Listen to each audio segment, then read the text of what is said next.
আবার আগের মতো চলে আসছি।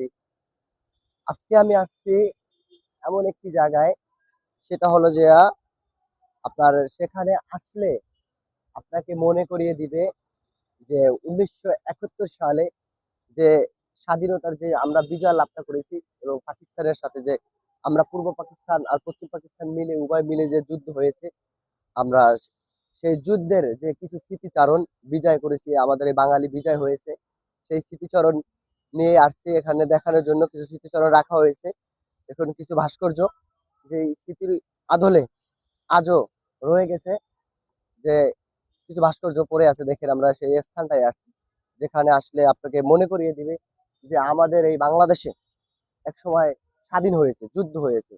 ঠিক আছে, আমরা যারা পড়াশোনা করেছে তারা অবশ্যই জানে ইতিহাস।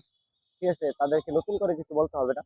তবে হিসেব করে যা এখানে আমরা আসছি, আসার পরে আমরা দেখতে পারলাম অনেক কিছু ভাস্কর্য, যা যারা এই 1971 সালে যুদ্ধে যে বিজয় লাভ করছিল, নেতৃত্ব দিয়েছিলেন যাদের আদলে, তাদের এই কিছু ভাস্কর্য এবং কিছু লেখকের এবং কিছু শিল্প, জয়নুল আবেদিন পর্যন্ত যে পুনরুদ্ধার করেছিল, যাদের মাধ্যমে 1971 সালে আমরা তাদের এই কিছু ভাস্কর্য দেখতে পারতেছি।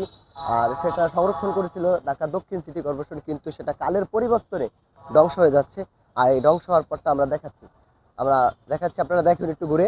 তারপরে দেখেন, এই যে এই একটা কত সুন্দর একটি ভাস্কর্য, দেখলেই মন জুড়ে যায়। কিছুটা ভেঙে গেছে, ভেঙে গেলেও খুবই সুন্দর।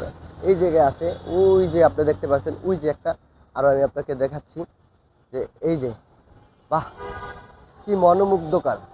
আপনি চিন্তা করতে পারেন, এটি কিন্তু শিল্পকলার থেকে আপনি বানিয়েছে ঢাকা বাংলাদেশ শিল্পকলার থেকে এটি কি ভাস্কর্য বানিয়েছে। দেখেন আগের যে মানুষের যে কীর্তি ছিল, আপনি একটু দেখেন, দাঁড়িয়ে আছে, ওখানে লেখা আছে।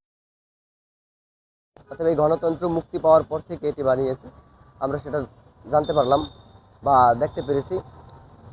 যাক, আপনারা যদি এই ভাস্কর্য বা এরকম একটা সুন্দর পরিদর্শন দেখতে হয়, তাহলে আপনারা চলে আসবেন ঢাকা পলাশী। পলাশী থেকে একটু ভিতরে স্যার সহিমুল্লাহ হলের পাশেই আপনারা দেখতে পারবেন যে এই একটি ভাস্কর্য। এই যে